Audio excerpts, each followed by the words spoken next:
नमस्कार। आपका हिंदी साहित्य और संस्कृति के चैनल अर्थात में स्वागत है।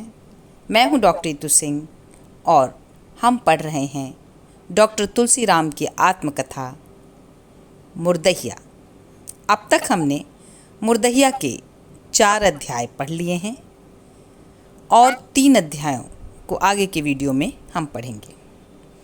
आज हम शुरू करेंगे अध्याय 5, जिसका शीर्षक है भूतनिया नागिन, और 2 भागों में हम इसका पाठ करेंगे। तो शुरू करते हैं मुर्दहिया का अध्याय 5, भूतनिया नागिन। जैसा कि हमारे गांव में एक नट परिवार रहता था जिसके मुखिया सोफी थे। यह नट परिवार इस्लाम धर्म को मानता था, किंतु कभी वे नमाज आदि नहीं पढ़ते थे। उनका रहन सहन सब कुछ हिंदुओं जैसा था। यह परिवार सही मायनों में धर्मनिरपेक्षता की एक ज्वलंत मिसाल था। सोफी की बड़ी बेटी ललती, जिसे समस्त ग्रामीण वासी नटिनिया के नाम से पुकारते थे, वह मुझसे अंग्रेजी सीखने के लिए अति उत्सुक हो गई। वह पूर्ण रूपेण अनपढ़ थी, किंतु अंग्रेजी के विचित्र बोल ने उसे बेहद प्रभावित कर दिया था। नटिनिया अप्रतिम मोहक होने के साथ एक अत्यंत कुशल नर्तकी थी। उन दिनों दिन भर मजदूरी करने के बाद दलित प्रायः विभिन्न गांवों में ढोल की थाप पर लोक गायन के साथ अपनी थकान मिटाया करते थे। ढोल चाहे किसी गांव में बजे, उसकी ध्वनि सुनते ही नटिनिया जहां भी हो थिरकना शुरू कर देती थी। नाचना किसी से सीखा नहीं था, किंतु उसे देखते ही ऐसा लगता था कि मानो वह नाचते ही पैदा हुई हो। उसके अंग प्रत्यंग नृत्य कला के कल पुर्जे जैसे लगते थे। यहाँ तक कि संध्या होते ही मुर्दहिया में चरकर लौटी गाय भैंसों की बाँव बाँव वाली धुन पर भी वह नृत्य की 2-4 छलांगें लगा ही लेती थी। हम जब मुर्दहिया पर गोरू चराने जाते, नटिनिया अपनी झोपड़ी से निकलकर हमारे बीच आ जाती और सबके साथ लखनी ओला पाती या चिल्हिया चिल्होर आदि सारे खेल खेलती। इन सब के अंत में हम प्रायः अपनी गोरू हाँकने वाली लाठियों को किसी मेड़ या झाड़ी से उड़गाकर 2 सूखी लकड़ियों से लाठी पर नगाड़े की तरह बजाना शुरू कर देते थे, जिसके साथ ही शुरू हो जाती थी नटनिया की अनोखी नृत्य कलाएं। शायद दुनिया की वह पहली नर्तकी थी जो मेरे जैसे नौसिखुए लट्ठवादक की लक्कड़ ध्वनि पर किसी श्मशान में यूं ही नाचने लगती थी। कालांतर में नृत्य कला में उसकी स्वाभाविक सहजता ने ही उसे बदनामी का शिकार बना दिया। मैं जब भी शाम के समय स्कूल से लौटते हुए मुर्दहिया से गुजरता, वह झोपड़ी से निकलकर रास्ते में आकर अखबार में समा जाने वाले किसी पेड़ के तने को जकड़ लेती और अपने मुंह को निरंतर कभी दाएं तो कभी बाएं घुमाते हुए मुझसे कहती, हमहु रे रिंगरेजिया पढ़ाओ रे बाबू। वह ऐसे कहते हुए एकदम दीनहीन हो जाती थी। मैंने शुरू में उसे चिकनी ज़मीन पर खपड़े से लिखकर कुछ अक्षर सिखाने की कोशिश की, किंतु उसके पल्ले कुछ भी नहीं पड़ता था। एक दिन वह एक आंवा से निकला हुआ नया थपुआ लेकर आई। उस समय घर की छवाई के लिए कुम्हार गांव में ही मिट्टी से थपुआ यानी टाइल पात कर आंवा में आग से पका लेते थे। वह कहने लगी कि मैं दुधिया से थपुआ पर लिखकर पढ़ाऊँ। मैं वैसा ही करने लगा। ABCD तो उसने पहले ही दिन रट लिया था, किंतु लिखना असंभव हो गया। मैं उसके हाथ में दुधिया पकड़वा कर लिखाता, किंतु जब वह स्वयं लिखती तो उसका हाथ कांपने लगता। शीघ्र ही उसके कांपते हाथ नाचने की मुद्रा में आ जाते थे। वह मेरी विकट शिष्या थी। तमाम कोशिशों के बावजूद मैं उसे लिखना नहीं सिखा पाया। अब वह इस बात पर जिद करने लगी कि वह अंग्रेज़ी बोलना सीख जाए। उसने मुझसे पहला अंग्रेज़ी अनुवाद पूछा, पिपरा पे गिधवा बैठल हउए। मैंने उसे बताया, vultures are sitting on peepal tree. यह वाक्य उसे इतना भाया कि उसने इसे तुरंत रट लिया और यही वाक्य उसके जीवन का तकिया कलाम बन गया। वह जब भी मुझे देखती, vultures are sitting on peepal tree से ही मेरा स्वागत करती। इतना ही नहीं, वह किसी अन्य से भी बात करते समय इन्हीं जुमलों को दोहराती रहती थी। किंतु सबसे मज़ेदार बात यह थी कि वह जब भी उन गिद्धों वाले पीपल को, जो उसकी झोपड़ी से मुश्किल से 100 कदम दूर था, के पास होती, जोर जोर से चिल्ला कर कहती, vultures are sitting on peepal tree. Natiniya की विचित्र बोली शैली में बोले जाने वाले इस वाक्य ने शीघ्र ही गांव में कुतूहल के साथ कोहराम मचा दिया। मेरे घर वाले मुझसे कहने लगे, इता वारिया निकल गई, अर्थात यह आवारा हो गया है। मेरे लिए यह एक मुश्किल थी। वह हमेशा अपने स्वाभाविक मुद्रा में किसी पेड़ को अखबार में भरकर दाएं बाएं मुंह फेरती हुई मेरा रास्ता रोक लेती और आगे कुछ और सिखाने की विनती। मैंने उसे अनेक छोटे छोटे वाक्यों वाला अनुवाद सिखाया, किंतु गिद्धों वाला वाक्य उस पीपल के पेड़ से उतर कर उसके मस्तिष्क में हमेशा के लिए छा गया था। बात की बात में वह उसी को दोहराती। उसके द्वारा बार बार दोहराए जाने वाले इस वाक्य ने मुझे दलित बस्ती का सबसे बड़ा आवारा बना दिया था। उस समय मैं अभी 7वीं में ही पढ़ रहा था। फिर भी कोई मुझसे कुछ सीखना चाहता तो मैं उसे बहुत मानने लगता था, शिक्षा में तल्लीन हो जाता था। किंतु पारंपरिक ग्रामीण समझ में यदि दो पात्र कहीं बात करते हुए भी दिख जाएं तो कल्पना की उड़ान उन तमाम अंधेरे गलियों में से होते हुए झाड़ झंकारों तक समा जाती थी। हमारे गांव में तो पूरा एक घना जंगल ही था, अतः ऐसी काल्पनिक उड़ानों के लिए यह एक स्वाभाविक रंगमंच था। कुल मिलाकर मैं अत्यंत तनावग्रस्त रहने लगा। इसी बीच एक दिन मैं स्कूल से शाम को वापस आ रहा था। अचानक देखा कि मुर्दैया के पास एक झाड़ी में से होकर नटिनिया चिल्लाते हुए बेतहासा भागी आ रही है। मुझे देखकर उसने सांप सांप चिल्लाया। तब तक वहाँ कुछ चरवाहे आ गए। मैं एक बच्चे से लाठी लेकर सांप के पीछे दौड़ा। वह बगल के धान में खेत में मेड़ के किनारे किनारे चलने लगा। खेत में पानी भरा हुआ था। मैंने सोचा कि यह पानी वाला सांप डुढ़ा होगा। डुढ़ा विषीण होता है, इसलिए ग्रामीण बच्चे उससे डरते नहीं। मैंने डुढ़ा के चक्कर में मेड़ से सटकर भागते हुए सांप को एक लाठी मारी। वह तुरंत खड़ा होकर बड़ा फण फैलाकर मेरी तरफ काटने के लिए मुड़ा।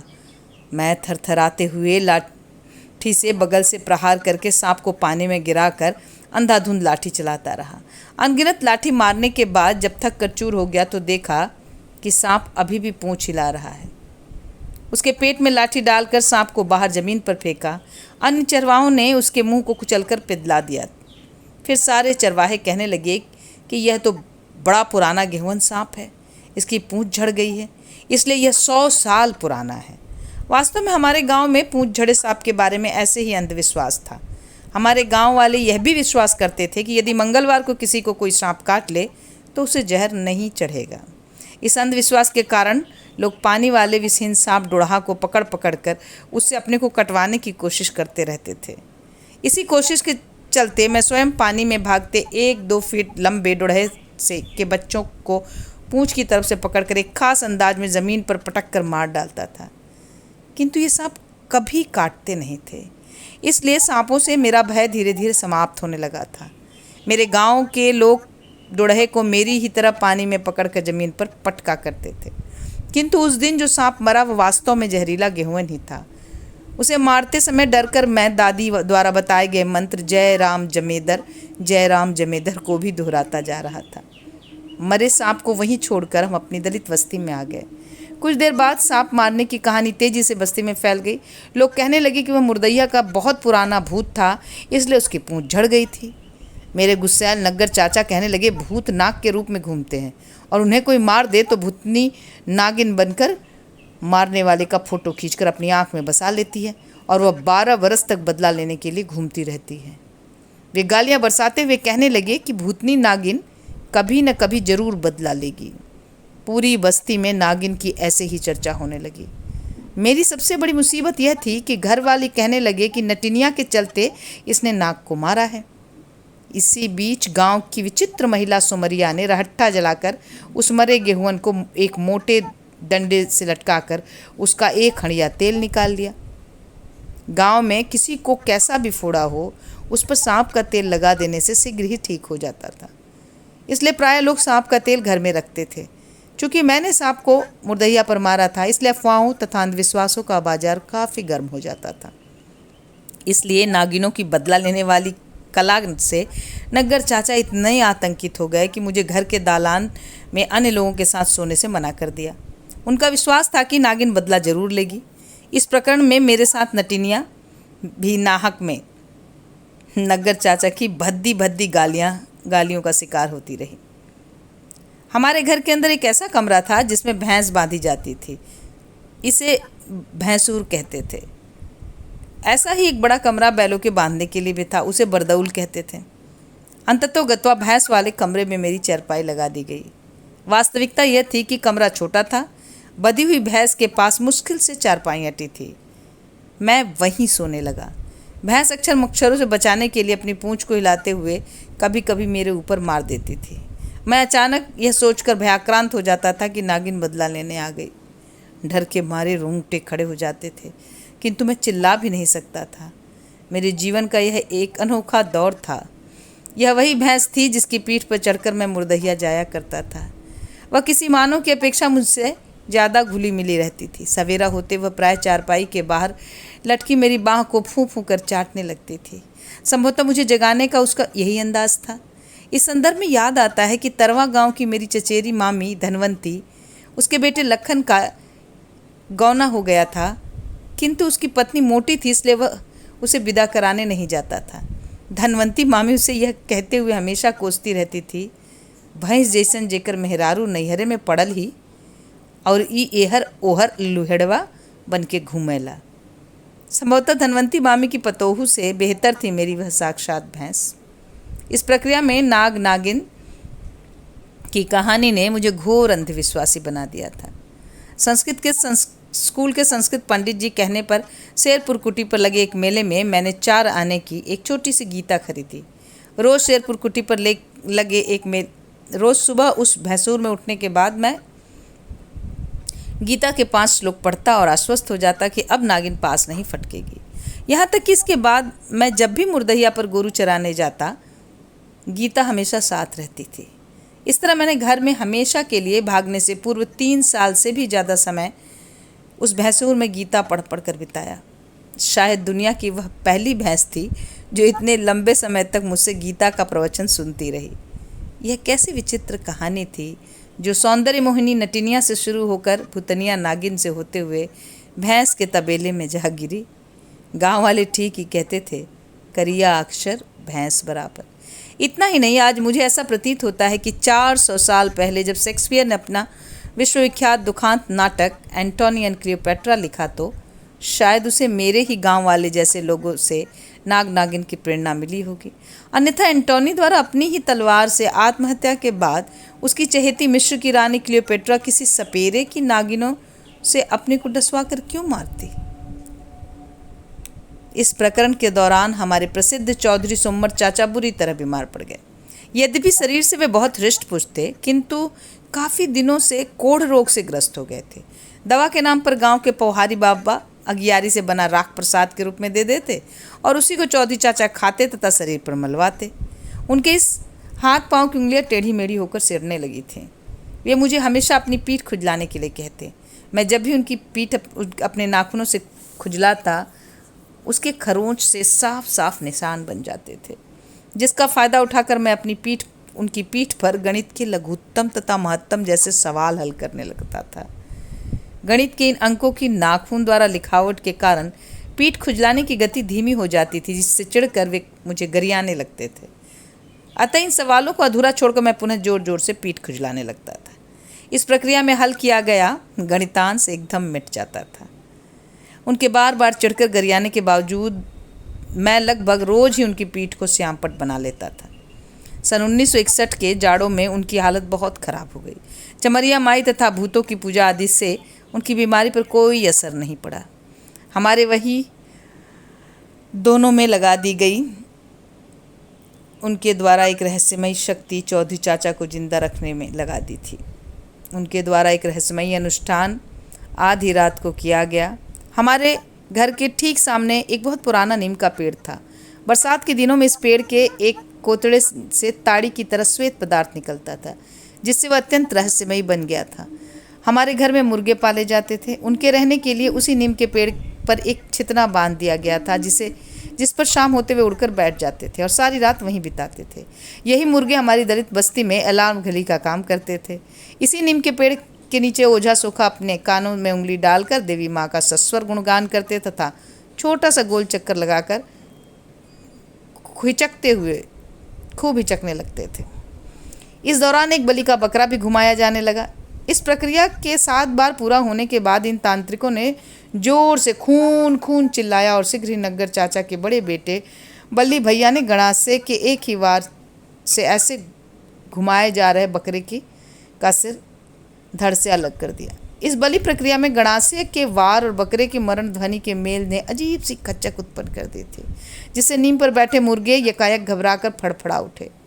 मैं हाथ में लालटेन लिए हुए जब यह दृश्य देखकर उतना ही घबराया हुआ था जितना कि नीम पर बैठे मुर्गे। इस बलि का भी चौधरी चाचा की बीमारी पर कोई असर नहीं पड़ा। बगल के गांव टड़वा के प्रभु चौबे यज्ञ कराने के लिए बहुत प्रसिद्ध थे। उन्होंने हमारे घर वालों को सुझाव दिया कि चौधरी की जान बचानी है तो शंकर भगवान की मूर्ति पर 1101 कमल का फूल चढ़ा कर लगातार 9 दिन तक गायत्री जाप करवाया जाए। साथ ही 9वें दिन 501 ब्राह्मणों को भोज दिया जाए। उनकी बात मान ली गई।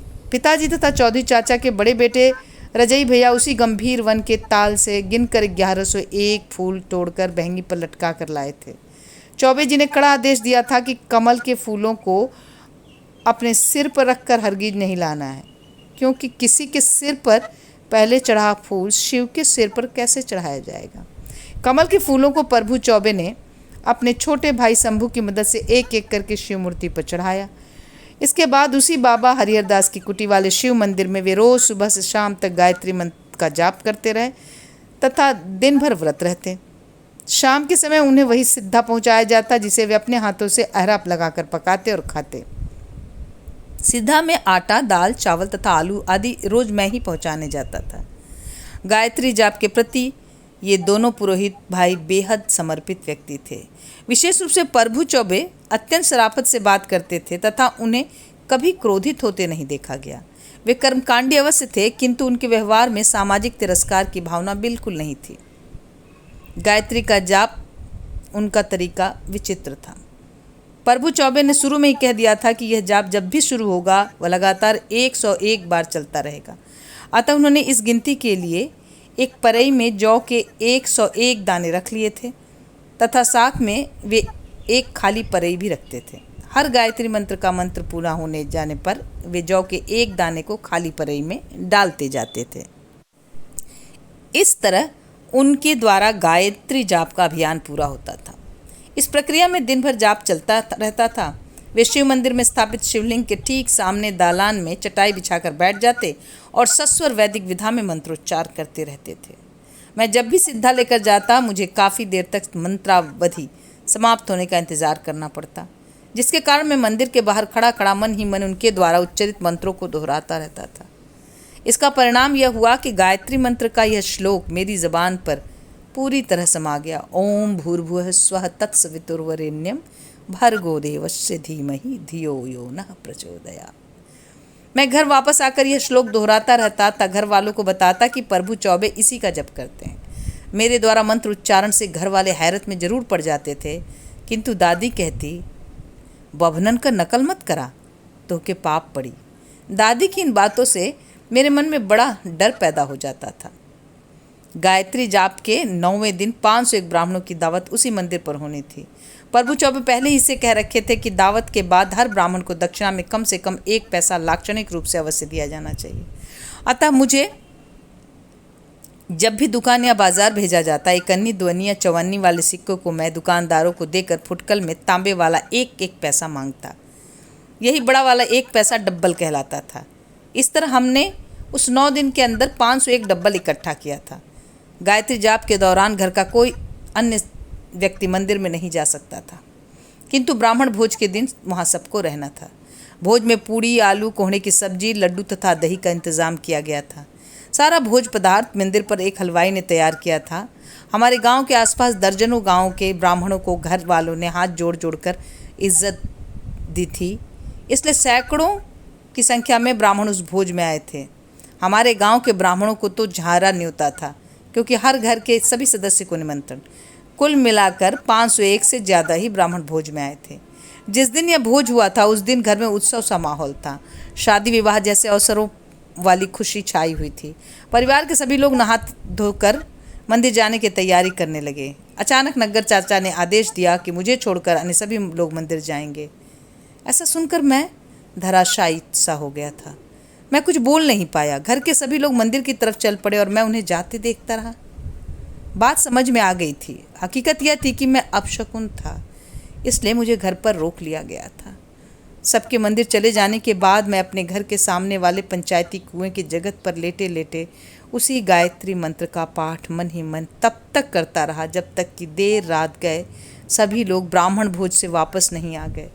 घर वालों से ही पता चला कि भोज के बाद ब्राह्मणों ने चौधरी चाचा की बहुत जयकार की थी तथा प्रभु चौबे ने पूछा था कि सिद्धा पहुंचाने वाला लड़का आज क्यों नहीं आया। अंततोगत्वा गायत्री जाप तथा ब्राह्मण भोज से चौधरी चाचा की बीमारी पर कोई असर नहीं पड़ा। जाहिर है यह सब अंधविश्वासों का खेल था। शीघ्र ही हफ्ते भर के अंदर चौधरी चाचा की मृत्यु हो गई। उनकी मृत्यु का समाचार चारों तरफ गांव में फैल गया। सैकड़ों की संख्या में लोग हमारे घर पर इकट्ठा हो गए। घर की औरतों ने बेतहाशा विलाप करते हुए चौधराइन चाची की चूड़ियाँ लोढ़े से मारकर फोड़ दी। चूड़ियाँ फोड़ना भविष्य में एकाकी जीवन का प्रतीक था। इकट्ठा हुए लोग चौधरी चाचा का गुणगान कर रहे थे। 12 गांव के चौधरी होने के कारण उनकी न्यायिक भूमिका निश्चित रूप से बेजोड़ थी। वे बेहद निष्पक्ष होकर फैसला सुनाते थे। एक बार दलित बस्ती का कोतवाल नामक दलित अपनी झोपड़ी को ब्राह्मणों के द्वारा जला देने की गुहार लेकर दौड़ता हुआ हमारे घर आया। चौधरी चाचा ने सभी दलितों को आदेश दिया था कि तुरंत उन ब्राह्मणों पर हमला बोल दिया जाए। हमारे घर के सभी लोग लाठियां लेकर दौड़ पड़े। बस्ती की औरतें अपना वही पुराना हथियार गाय बैलों का पसलियाँ तबियाना की हांडियाँ आदि लेकर जंग के लिए निकल पड़ी। उस दिन बहुत बड़ा खून खराबा हो सकता था। ब्राह्मण बहुत डरे हुए थे तथा वे चिल्ला चिल्ला कर कह रहे थे कि उन्होंने कोतवाल की झोपड़ी नहीं जलाई है। इसी बीच कोतवाल के पड़ोसी ने बता दिया कि कोतवाल का अपने ज़मींदार से मजदूरी को लेकर गाली गलौज हुआ था, किंतु उनकी झोपड़ी ब्राह्मणों ने नहीं बल्कि उसने स्वयं जलाकर ब्राह्मणों से बदला लेना चाहा था। इस तथ्य का रहस्य खुलते ही चौधरी चाचा आग बबूला हो गए थे। उन्होंने गांव भर से माफ़ी मांगी तथा कोतवाल को कुजाती करने का आदेश दिया था। ऐसी थी चौधरी चाचा की न्यायप्रियता। उनके ही कहने पर हमारे घर में हमेशा एक नया कांसे का लोटा, पीतल की बाल्टी तथा डोर अलग सुरक्षित रख दी जाती थी, ताकि यदि कोई सवर्ण प्यासा बस्ती में आ जाए तो वह कुएं से स्वयं पानी निकाल कर पी सके। घर में 2-4 मिट्टी की हंडिया की हमेशा रखी रहती थी, ताकि देर रात आए कोई सवर्ण अपनी यात्रा रोककर बाहर खाना पकाकर खा सके और रात में घर पर ही सो जावे। इतना ही नहीं, जब भी कोई अजनबी व्यक्ति अंधेरा होने पर बस्ती से गुजरता, चौधरी चाचा तुरंत उससे कहते कि यदि दूर जाना है तो रात में रुक जाए। ऐसे व्यक्तियों को कई बार गंतव्य स्थल पर पहुंचाने के लिए घर वालों के साथ भेज देते थे, ताकि रात के अंधेरे में कोई चोर बदमाश हानि न पहुंचा सके। इन सब बातों को लेकर चौधरी चाचा की बहुत मान्यता थी। यही कारण था कि बहुत बड़े पैमाने पर लोग उनकी मृत्यु पर हमारे यहाँ इकट्ठा हो गए थे। चौधरी चाचा गुरमुख नहीं थे, इसीलिए शिवनारायण पंथ वाला कोई कर्मकांड उनके साथ नहीं जुड़ा था।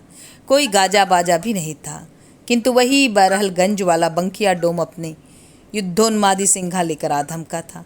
वह बेहद तीव्र ध्वनि के साथ सिंघा बजा रहा था। सिंघा बजाते समय उसका रौद्र रूप देखने में ऐसा लगता था कि मानो वह स्वर्ग का फाटक खोलने के लिए देवराज इंद्र को फरमान जारी कर रहा हो। जाहिर है कुछ दिन पूर्व बंकिया डोम मंदिर पर संपन्न ब्राह्मण भोज में भी आया था और तृप्त होकर सिंघा बजाते वापस गया था, किंतु चौधरी चाचा की मृत्यु के दिन वह निस्वार्थ भाव से रणभेरी बजा रहा था। उसे उस दिन खाने की परवाह नहीं थी। गुरमुख न होने के कारण चौधरी चाचा को दफनाया नहीं जा सकता था, इसलिए उन्हें गाजीपुर जिले में स्थित बहती गंगा में जल समाधि देने का निर्णय लिया गया। गाजीपुर की गंगा हमारे गांव से करीब 45 किलोमीटर दूर थी। हमारे इस पूरे इलाके में बेलाकोट नामक गांव के कंतिया पासी का इक्का बहुत मशहूर था, क्योंकि उसका घोड़ा बड़ी फैतूनी था, ऐसा ही लोग कहते थे। इलाके का कोई भी मानिंद मरता कंतिया पासी का घोड़ा लाश लेकर सरपट को हमेशा तैयार रहता। गंगा में जल समाधि के निर्णय से हमारा ये मुर्दैया एकदम उदास पड़ गई थी, क्योंकि उस दिन उधर कोई नहीं था। सारी भीड़ हमारे दरवाजे पर थी। इस गहमा गहमी के दौरान इक्के में नधा कतिया पासी का घोड़ा ही निनाते हुए हमारे घर पर दाखिल हुआ। इक्के के पीछे चौधरी चाचा की लाश बांधी गई। जिस समय लाश बांधी जा रही थी, उस समय घर की औरतें बड़ी तेजी से चिल्ला पड़ी।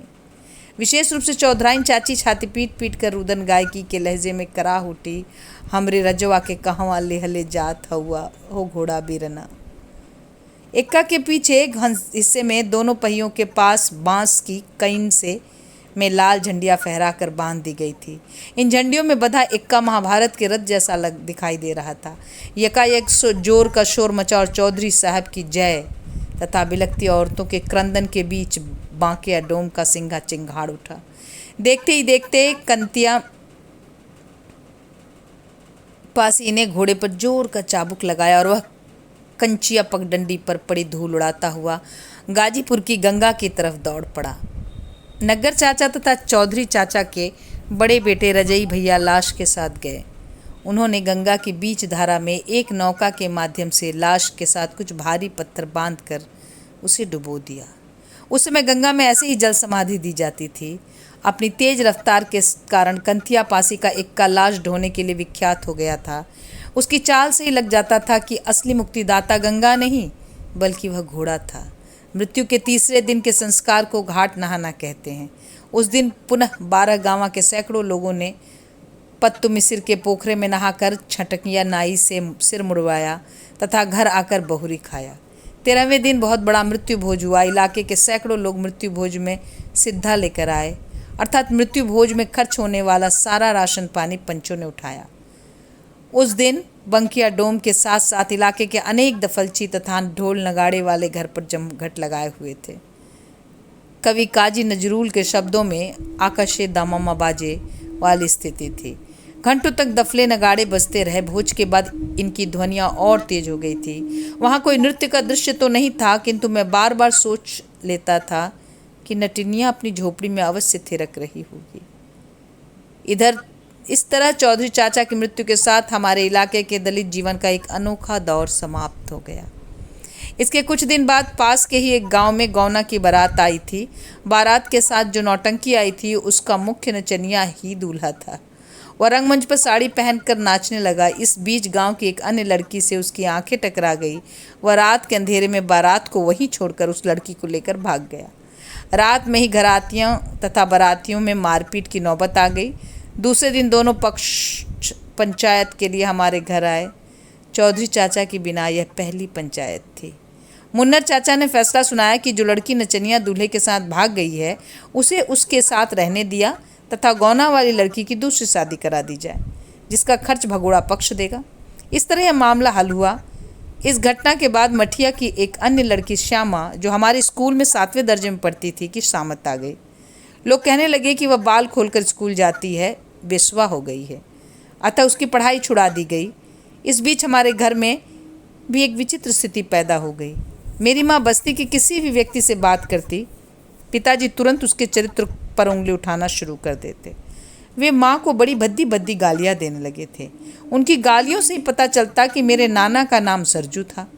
वे हमेशा गाली में सरजुआ की बेटी का इस्तेमाल करते थे। माँ के चरित्र की शिकायत वे उसी गुस्से नग्गर चाचा से करते थे, किंतु नग्गर चाचा हमेशा पिताजी की बुरी तरह डांट देते थे और कहते थे कि उनका आरोप झूठा है। नग्गर चाचा के इस व्यवहार से मुझे बड़ी राहत मिलती थी, किंतु पिताजी एकदम चित्त विक्षेपी हो गए थे। वे अक्सर माँ को फरुही से मारने दौड़ पड़ते थे। फरुही का इस्तेमाल खेत में क्यारी बनाने के लिए किया जाता था। वह फावड़े की तरह ही होती है, जो लकड़ी के फट्टे में फंसाकर बनाई जाती है। इसकी बेंट लाठी की तरह लंबी होती है। धीरे धीरे मेरे मस्तिष्क में पिताजी के प्रति असीम घृणा उत्पन्न हो गई। मेरी इस घृणा की पराकाष्ठा शीघ्र ही पिताजी के प्रति हिंसा में बदल गई। सन 1961 के ही जाड़ों की बात है। पिताजी माँ को मारने के लिए फरुही लेकर दौड़े। मैं वहीं खड़ा था। मैंने बहुत ज़ोर से पिताजी को एक तमाचा मारा। उन्होंने मुझे उलटकर वैसे ही मारा। उनका तमाचा इतना जोर का था कि मैं कुछ देर के लिए चौंधिया गया। मुझे कुछ पल के लिए कुछ भी दिखाई नहीं दिया। मुझे ऐसा लगा कि मानो मैं अंधा हो गया हूँ। किंतु इस घटना का परिणाम यह हुआ कि आगे पिताजी माँ को मारने से घबराने लगे। बस्ती के लगभग सभी लोगों ने मुझे सही ठहराया। आगे चलकर पिताजी के प्रति मेरी घृणा विकराल रूप लेती चली गई। उसी समय स्कूल में कुछ नए कमरे बनाए जा रहे थे। स्कूल से थोड़ी दूर पर ईंट का भट्ठा था, जहाँ से ईंटें लाकर इमारत बनाई जा रही थी। मेरे पिताजी के कहते ही मेरे पिताजी कहते कि स्कूल बनाना पुण्य का काम है, इसलिए वे अक्सर हरवाही बंद कर उस भट्टे से सिर पर ईंटें लाद के स्कूल में रख देते। वे मिट्टी का गारा भी बनाते। पूरा दिन इन्हीं कामों में वे बिना किसी मजदूरी के लगा कर देते थे।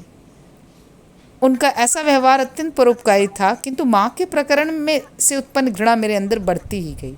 उनका भट्टे से ईंट ढोना तथा गारा बनाना मुझे अपने लिए अपमानजनक भी लगता था, क्योंकि स्कूल के अधिकतर बच्चे उन्हें पहचानते थे। इस बात को लेकर पिताजी से मेरी खूब झड़प होती थी। समय ज्यों-ज्यों बीतता गया, माँ और पिताजी की लड़ाई में मैं पिताजी का दुश्मन बनता गया। अगला साल सन 1962 देश के तीसरे चुनाव का साल था।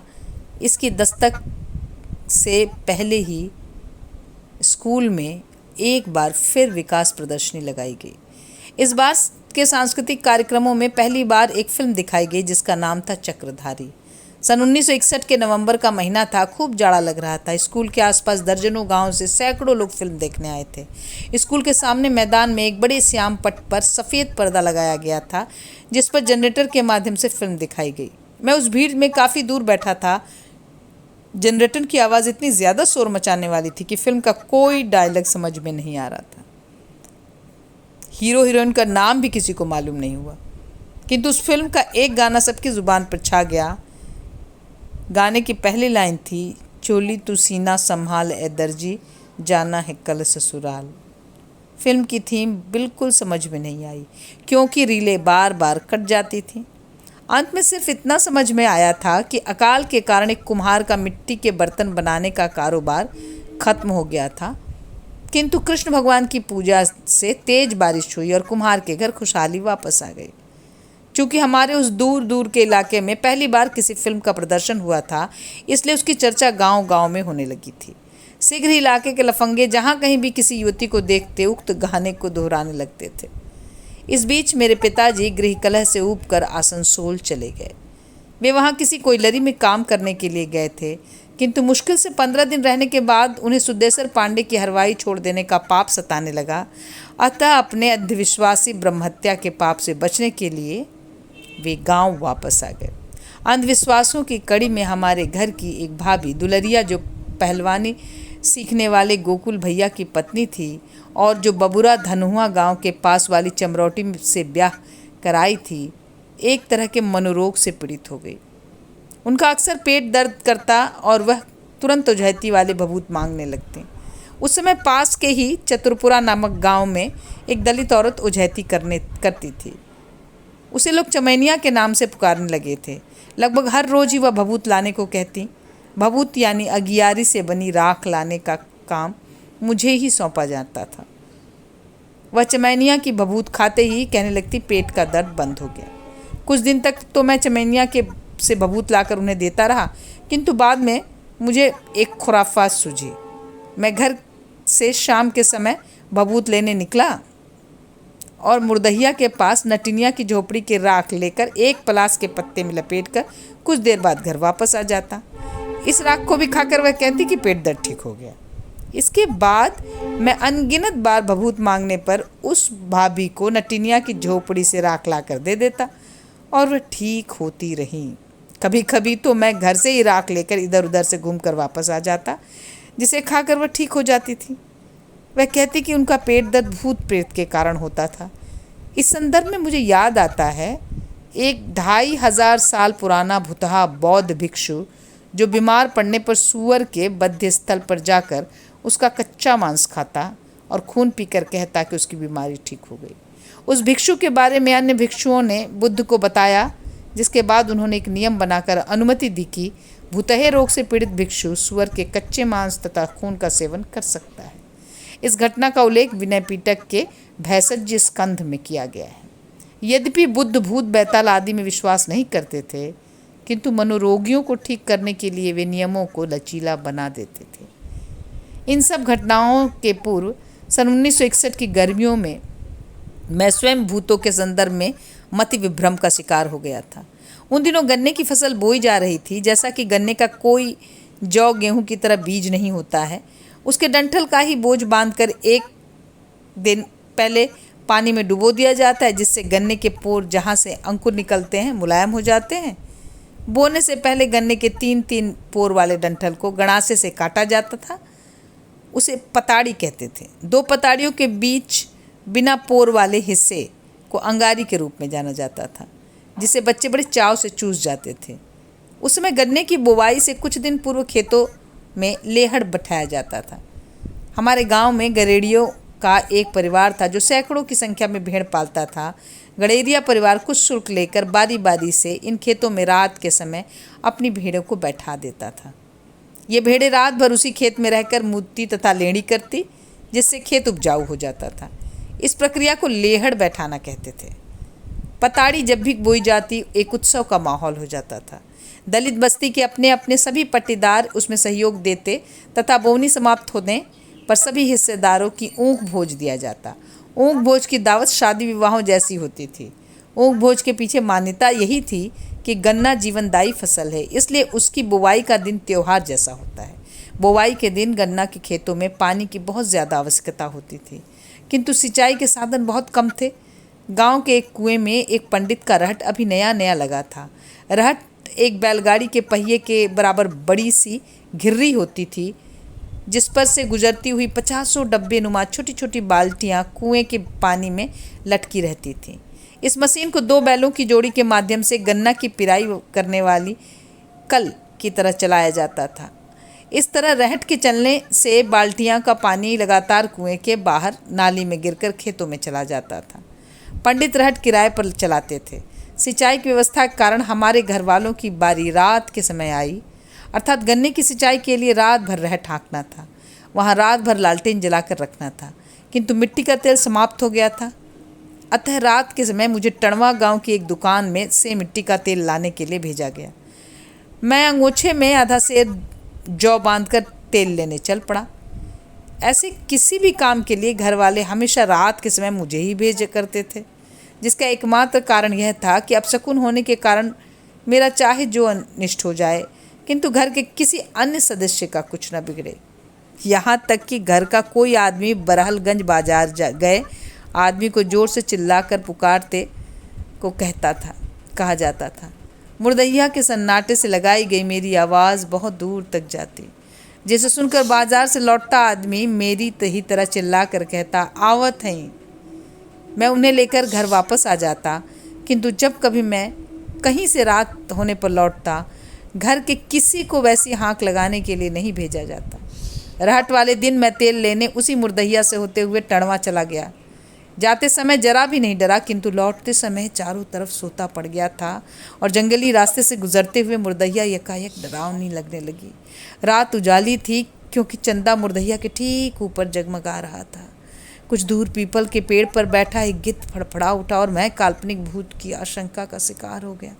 मैंने देखा कि ठीक मुर्दैया के बीच में एक काला व्यक्ति निर्वस्त्र बैठा हुआ लाठी के बराबर की ऊंचाई पर आसमान से मेरी तरफ चलता हुआ दिखाई दे रहा था। मैं जब खड़ा हो जाता तो वह आकृति आसमान में ही रुक जाती, और जब चलने लगता था तो वह आकृति मेरी तरफ आने लगती थी। मैं डर कर हनुमान चालीसा पढ़ते हुए एक हाथ में मिट्टी के तेल वाली बोतल था, दूसरे हाथ में लाठी को मजबूती से पकड़े हुए नटिनिया की झोपड़ी की तरफ भागा। जब मैं भाग रहा था तो मेरे ऊपर उठते कदमों से जोरदार धूल का झोंका भी उड़ने लगा था। जैसे जैसे हाँफता हुआ मैं रहट के पास पहुंचा, मैंने इस घटना का उल्लेख किसी से नहीं किया, किंतु सुबह होने पर चमरिया माई की धार पुजौरा चढ़ाया। इस उड़ते हुए भूत के प्रकरण के दौरान मुझे सबसे ज़्यादा चिंता इस बात की थी कि यदि मिट्टी के तेल वाली बोतल गिरकर टूट गई तो घर पर मेरी बहुत दुर्गति होगी। जाहिर है यह भूतहा प्रकरण तात्कालिक भय ग्रंथि से उत्पन्न मेरा मति भ्रम था। इस अंक में यहीं तक। अगले वीडियो में इस अध्याय का अंतिम हिस्सा पढ़ा जाएगा। धन्यवाद।